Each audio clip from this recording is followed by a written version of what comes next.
Evelyn Carter once believed that her silence was proof of love. For decades, she had accepted her place in the shadows, doing everything for her only son, Michael. But silence, instead of being cherished, had become the very excuse people used. To forget she existed on a stormy night, Evelyn sat in her old house, listening to the relentless hammering of rain against the tin roof. That very day, she had returned from Michael's engagement party, midst the applause and the cheers. Not once did she hear her name in his speech of gratitude. A lifetime of sacrifice had been reduced to a faint silhouette in the corner of the room, a place where no one bothered to turn their head. But that night, something shifted. Evelyn felt the emptiness inside her chest transform into something else, not just a dull ache anymore, but an eruption that had been suppressed for far too long. She began rearranging the house, putting away the old photographs and mementos she once thought were her most precious possessions. She bought a new tablecloth, the sunflower blue one she had adored since her youth but never dared to choose. And for the first time in years, Evelyn decided to host a dinner party for herself. She had no idea that the gathering would become a turning point, because hidden beneath the laughter and casual chatter, a long-buried truth was waiting to resurface, threatening to tear everything apart. And when the door suddenly swung open, Evelyn would be forced to confront something she had never prepared for: the devastating truth about her only son. The morning after the storm, Evelyn woke to the stale smell of damp wood and the creaking of the old house, as if it, too, had secrets it could no longer bear. She sat on the edge of her bed, staring at the muted light filtering through the curtains. For years, mornings had passed her by in the same dull rhythm: make coffee, water the plants, wait for Michael's calls that rarely came. But today, a strange clarity pulsed through her veins. Michael had not mentioned her once, not at his engagement, not in front of his fiancé's family, not even when raising a glass to those who had shaped him. Evelyn had shaped him more than anyone, sacrificing her career, her friendships, and even her own family ties. Her husband had left decades ago, claiming she smothered him with her quiet devotion to their child. Still, Evelyn never regretted choosing Michael. At least, not until last night. The house was a museum of her sacrifices, stacks of unpaid bills she had managed to clear alone, a drawer filled with old letters, college applications she wrote on his behalf, apology notes she had mailed to teachers when Michael skipped classes, excuses crafted with the precision of a lawyer, though she was only a seamstress. She had rewritten his failures into tolerable narratives, hiding the mess behind a veneer of normalcy. Now, as Evelyn walked through the narrow hallway, she felt those walls watching her, heavy with judgment. Her reflection in the dusty mirror startled her. The woman staring back wasn't meek or invisible. There was something hard in her eyes, a glint of defiance she hadn't seen before.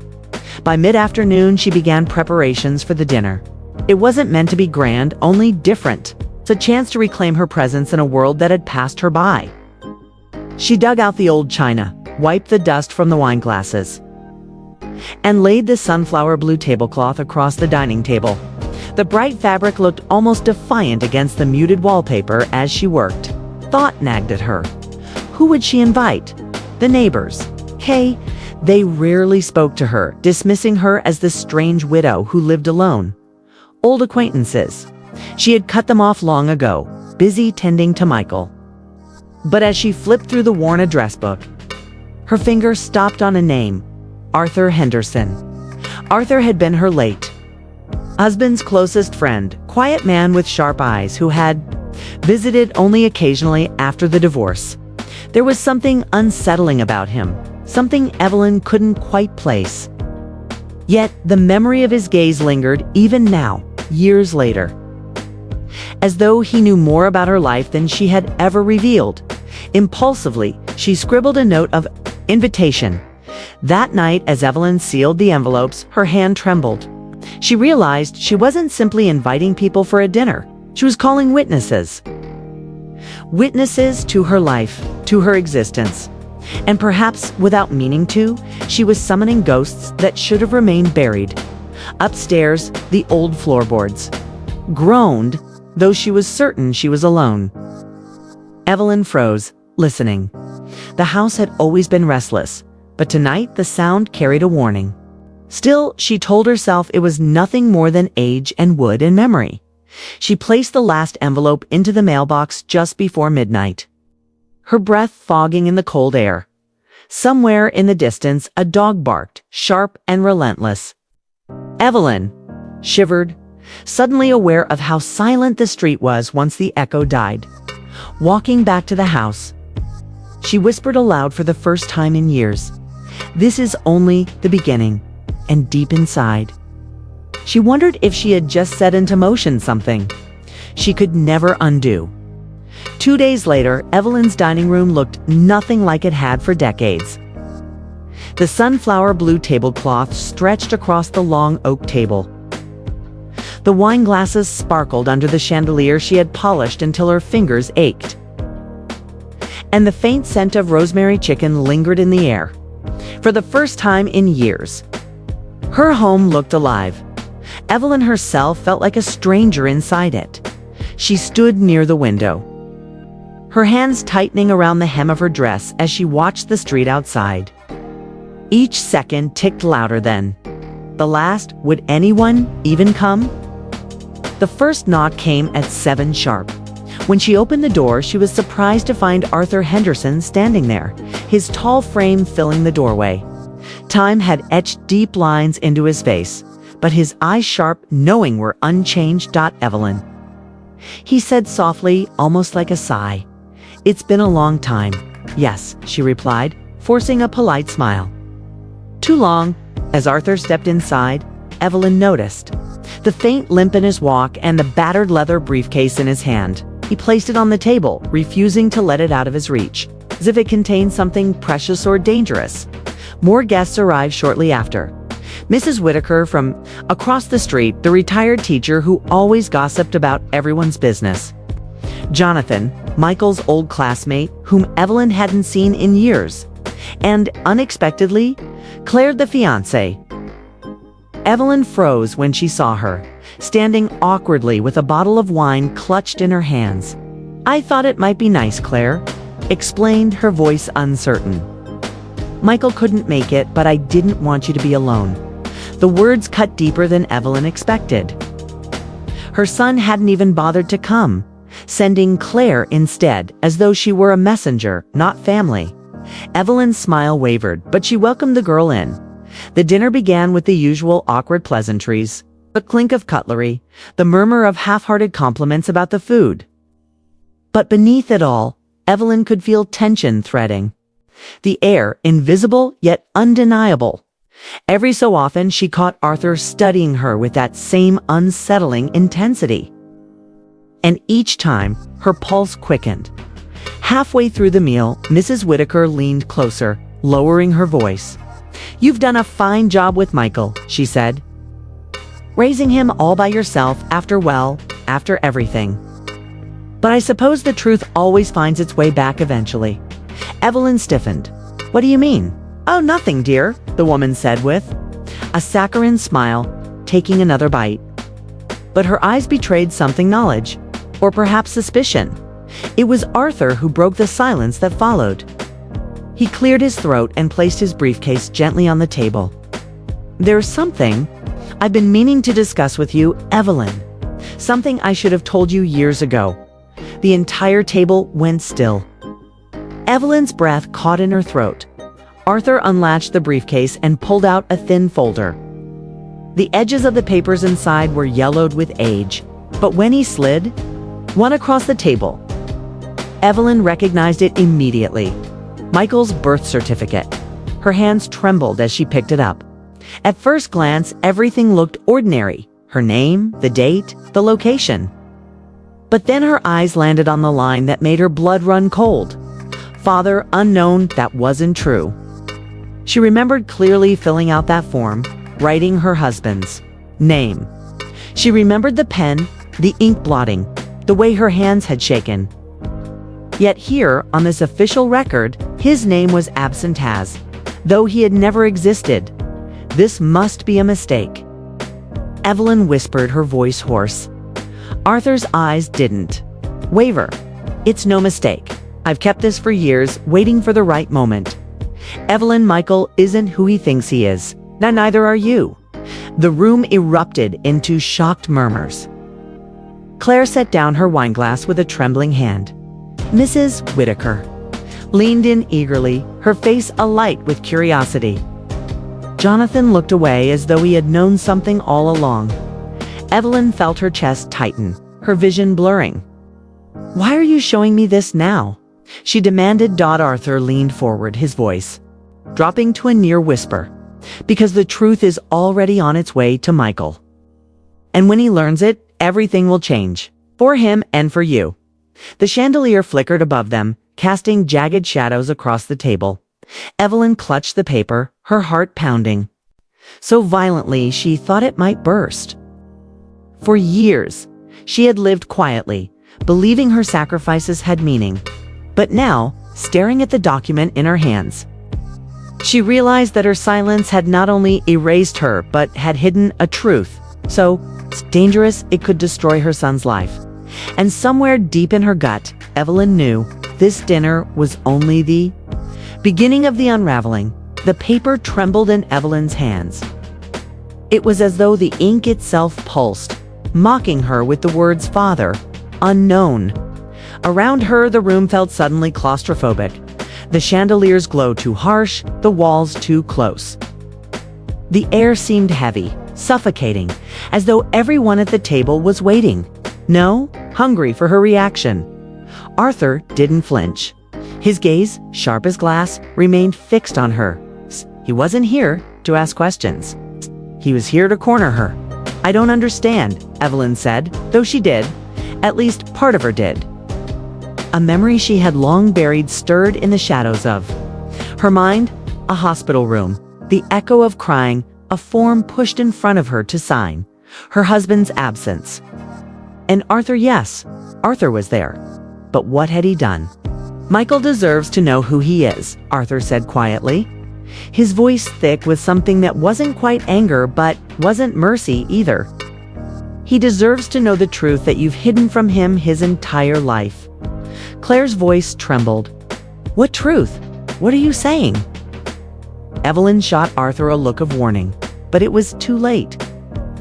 He was already opening the floodgates. He isn't your husband's son, Arthur said flatly. His words cut through the air like a blade. He's mine. The room froze. The clink of cutlery ceased. Even the hum of the refrigerator in the adjoining kitchen seemed to silence itself. Evelyn's throat closed. The words trapped there like jagged stones. For years she had lived with the shadow of that night, the night she had promised herself she would never remember. But Arthur had dragged it into the open, in front of strangers, in front of Claire. That's a lie. Evelyn whispered, her voice barely audible. You're lying. Arthur leaned forward, his hands clasped on the table as though he were delivering a sermon. You know it's not. I was there, Evelyn. I was the one who took you home from the hospital when your husband abandoned you. I was the one who signed the papers that night, not him. Don't pretend you don't remember. The words made Evelyn's chest ache. She did remember, but differently. Her husband hadn't abandoned her. He'd been out of town for work, delayed, unreachable. Or at least, that was what she had told herself all these years. But Arthur's memory was precise. Cutting away at her fragile defenses, Claire pressed a hand to her mouth, tears welling in her eyes. So Michael's father is me, Arthur said firmly. And Evelyn has been lying to him his entire life. Evelyn slammed her hand against the table. Stop it. Stop poisoning everything. Her voice cracked under the weight of her desperation. Michael doesn't need to know this. He has a life, a future. You can't just walk in here and destroy it. Arthur's expression softened for a fleeting moment. It's almost like pity. I vanished as quickly as it appeared. It's not me destroying it. It's the truth. And the truth always finds its way. Mrs. Whitaker, who had been silent until now, finally spoke. Her voice dripped with smug satisfaction. I knew it. I always knew there was something about the boy. He never looked like your husband. But Arthur, she tilted her head, her eyes narrowing. Yes, I see it now. The resemblance is uncanny. Evelyn's blood boiled. She wanted to scream, to throw them all out, to protect Michael from every whisper and glance. But then Jonathan, the quiet one, spoke up for the first time. "There's more," he said softly, his eyes downcast. "Isn't there, Arthur?" Arthur stiffened, and for the first time that evening, uncertainty flickered across his face. Evelyn looked between them, her heart pounding. What does he mean? What else are you hiding? Jonathan's gaze met hers, steady and grave. Arthur didn't come here just to reveal the truth. He came because Michael isn't safe. And if Evelyn keeps denying what happened, none of us will be. The words hung in the air like smoke, heavy and choking. Evelyn felt her knees weaken. The truth about Michael's parentage was only the surface. Beneath it lay something darker, something she had never anticipated. Arthur's jaw tightened. He didn't deny it, and that silence terrified Evelyn more than anything he had said. Evelyn's pulse thundered in her ears. The revelation had already shattered the ground beneath her feet, but Jonathan's words tipped the balance into something darker. "What do you mean?" she demanded, her voice sharp, trembling. "What danger? What are you talking about?" Jonathan hesitated, but Arthur cut in, his tone measured almost to calm. "Okay, Michael's life isn't as untouched as you want to believe. The people who knew about his birth, they never disappeared. And some of them have been waiting for this moment, waiting for the truth to surface." Evelyn shook her head violently. "No, no one knows. No one could possibly." Arthur's eyes locked onto hers, unyielding. "You think secrets stay buried forever? They don't. And someone has been watching him." "I've seen them," Claire gasped, clutching her necklace like it might anchor her to reality. "Watching Michael? Who? Why?" "That's what we're here to discuss," Arthur said, his words slicing through the air. "But first, Evelyn needs to stop lying to herself and to everyone else. Michael deserves the truth, because ignorance won't protect him anymore, will only make him a target." The room descended into silence, the kind that pressed against the skin like icy water. Evelyn tried to catch her breath, but the walls seemed to shrink closer, suffocating. She glanced toward Jonathan, hoping he would dismiss Arthur's claims. But Jonathan only looked down, his jaw tight, as if he knew. More than he dared to say. "Who are these people?" Evelyn asked, forcing each word through clenched teeth. Arthur leaned back, folding his arms. "Your husband had debts, didn't he? Connections you pretended not to see. When you had Michael, certain men started asking questions. I paid them too. Leave you alone. I thought it was enough, but I was wrong. They've been waiting for leverage. Michael is that leverage." The blood drained from Evelyn's face. Memories she had fought to suppress flooded back, her husband's unexplained absences, the whispered phone calls, the day she found a letter in his drawer with a name she didn't recognize. She had chosen to bury it all, to protect her family. And now the cost of her silence had come due. "You're lying." She tried again, but her voice cracked, betraying her fear. Arthur leaned forward, his voice low and unwavering. "If I were lying, Evelyn, would I risk coming here? Would I risk exposing myself?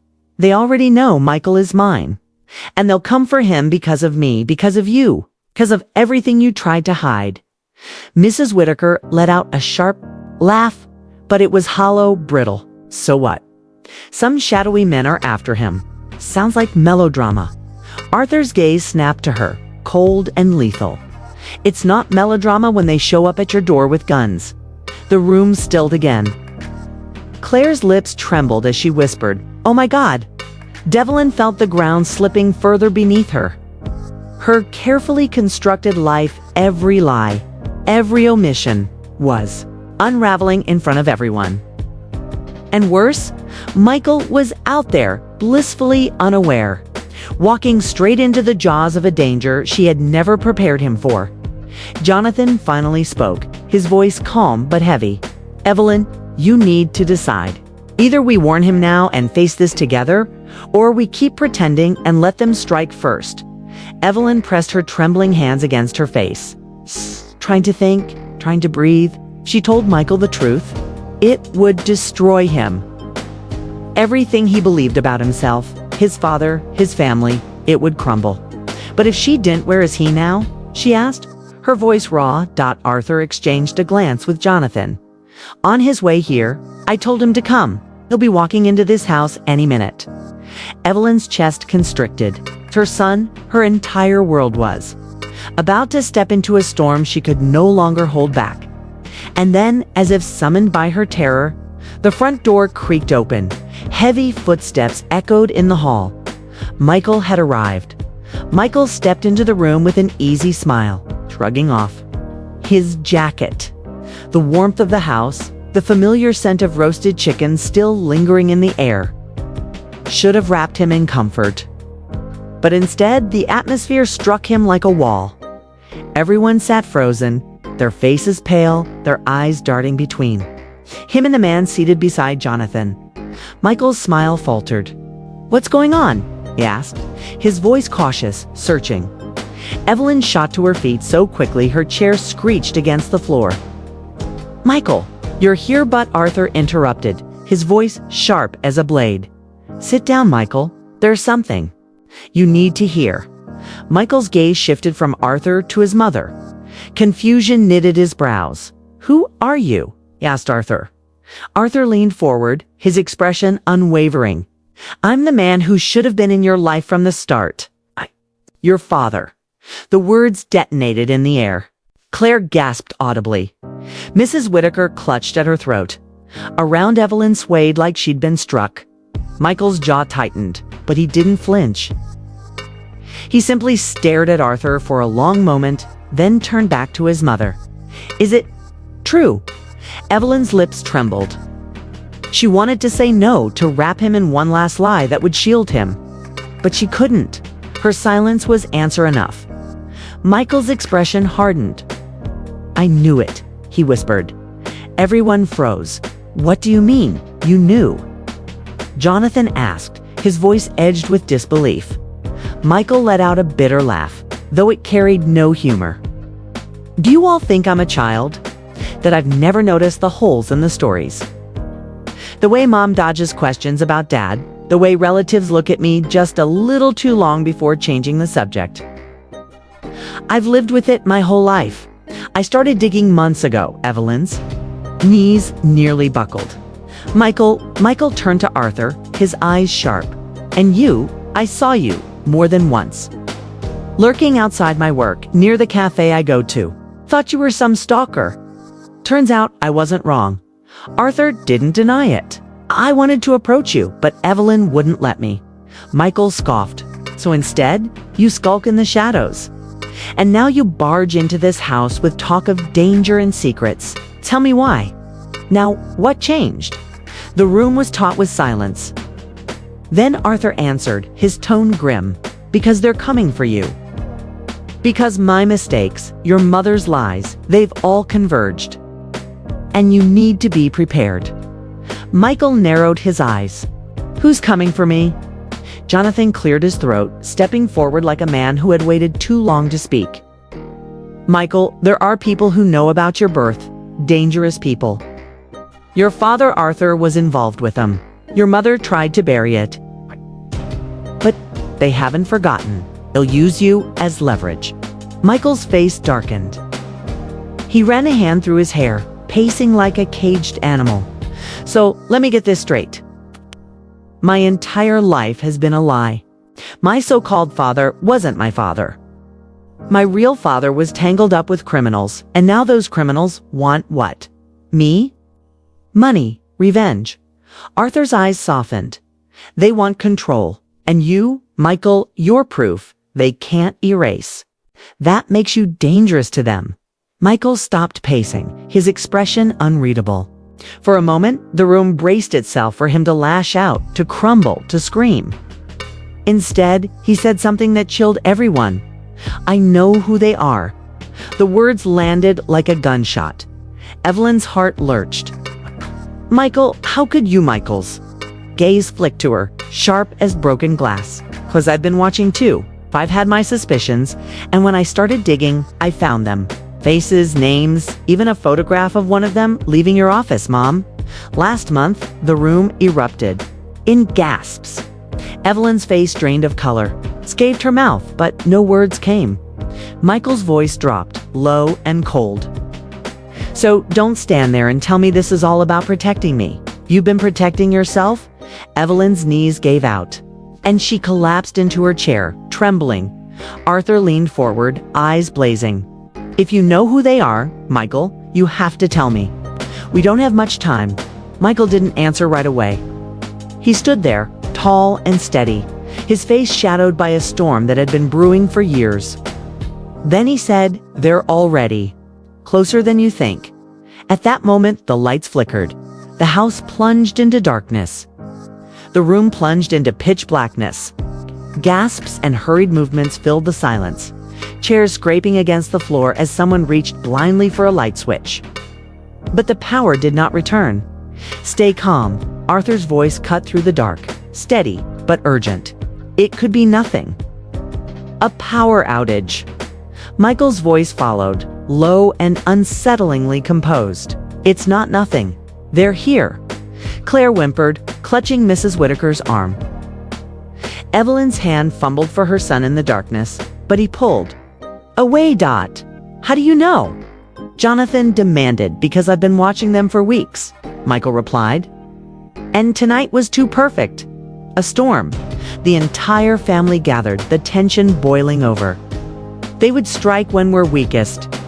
That's how they work." The candles were lit in haste, trembling flames casting long, distorted shadows across the walls. The flickering light revealed faces etched with fear. Arthur turned to Michael, his voice sharp. "Tell me what you know." "Who are they?" Michael's gaze shifted to his mother, lingering on her pale, stricken face.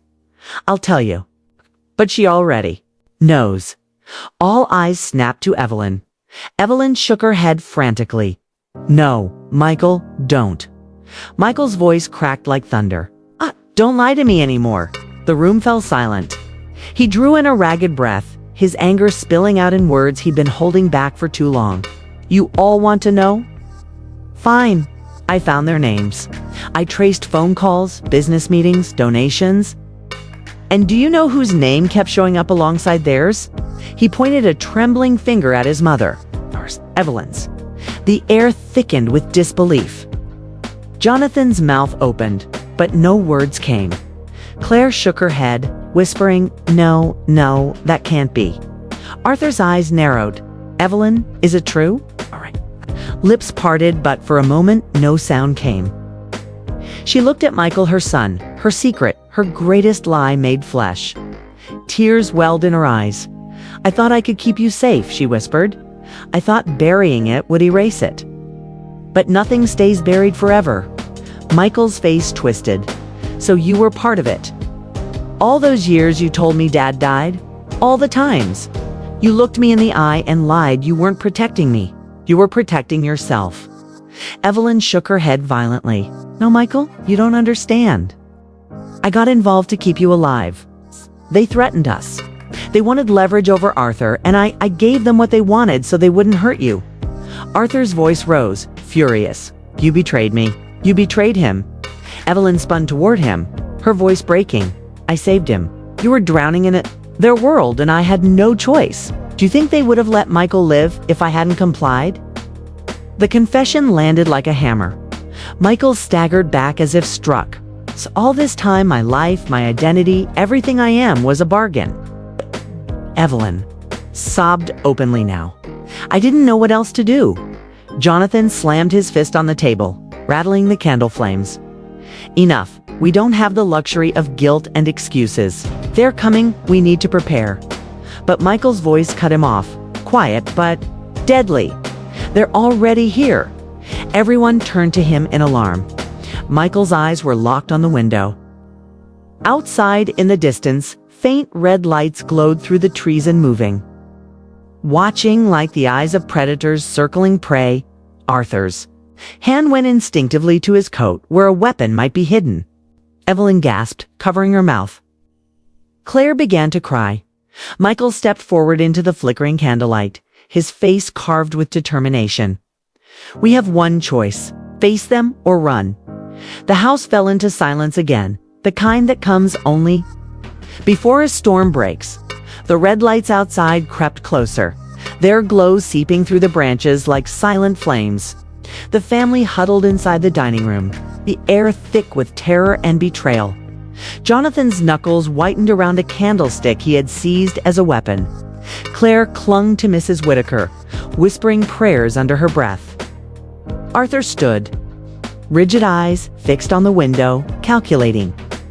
Evelyn was trembling, her tear-streaked face caught between pleading and despair. And Michael stood apart, framed by the flickering candlelight, his shadow long against the wall. His voice was low, steady. They're not coming to negotiate. They're coming to finish what started years ago. A loud crash echoed from the porch. The front door rattled violently, then stilled. Silence, then a single knock, 3 sharp raps. Arthur raised his hand, motioning for everyone to stay quiet. He moved to the door, but Michael stepped in front of him. No, Michael said firmly.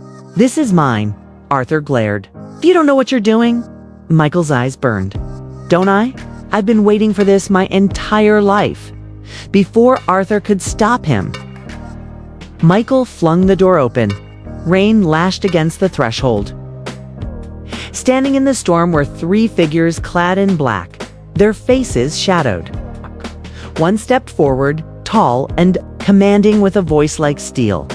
Evelyn, the man said, ignoring everyone else. It's time. Evelyn's knees buckled. Please not here, not in front of them. The man's gaze flicked to Michael, and a chilling smile spread across his face. So, this is the boy, grown into a man. You should have told him the truth long ago. Michael's jaw tightened. Tell me now, Evelyn, sobbed, clutching her chest. Michael, but the man cut her off. He doesn't need you to speak. I'll do it. The truth is simple. Your father isn't dead. He's one of us, and your mother. She's the reason you're still alive. You were never meant to survive. You were supposed to be the leverage. The words landed like a blade. Michael froze, his mind shattering under the weight of revelation. His father live. Part of them. His mother complicit. Arthur erupted, his voice a snarl. Enough of this. You think you can walk into my house? And the man raised a hand, and the 2 others drew weapons. Jonathan shoved Claire behind him, gripping the candlestick tighter. Mrs. Whitaker whispered sharply, "Stay low." Michael stepped forward, trembling but resolute. If you want me, then take me. Leave them, Evelyn screamed, throwing herself between him and the men. No, you'll have to go through me first. The leader's smile faded. For a moment, the storm outside was the only sound. Then, in a voice colder than death, he said, "So be it." A sudden flash, the shattering of glass. Arthur had lunged, tackling one of the men. Jonathan swung the candlestick, striking another. Chaos erupted. Screams, rain, the flicker of candlelight. Against steel. Michael grabbed Evelyn, pulling her back, but she resisted, pushing him toward the door. "Run, Michael, run. I'm not leaving you," he cried. Evelyn's eyes met his fierce, desperate. "I lied to protect you. Don't make it worthless." Before he could respond, the leader surged forward, blade glinting in the dim light. Evelyn shoved Michael aside and took the blow.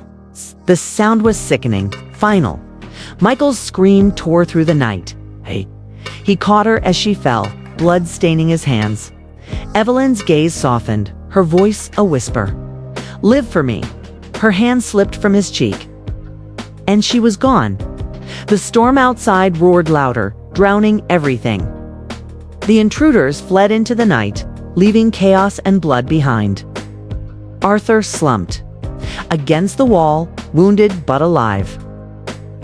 Jonathan dragged Claire away from the shattered glass, and Michael knelt in the doorway, cradling his mother's body, his eyes hollow, yet burning with something new, not despair, but resolve. The red lights in the forest vanished, swallowed by the storm.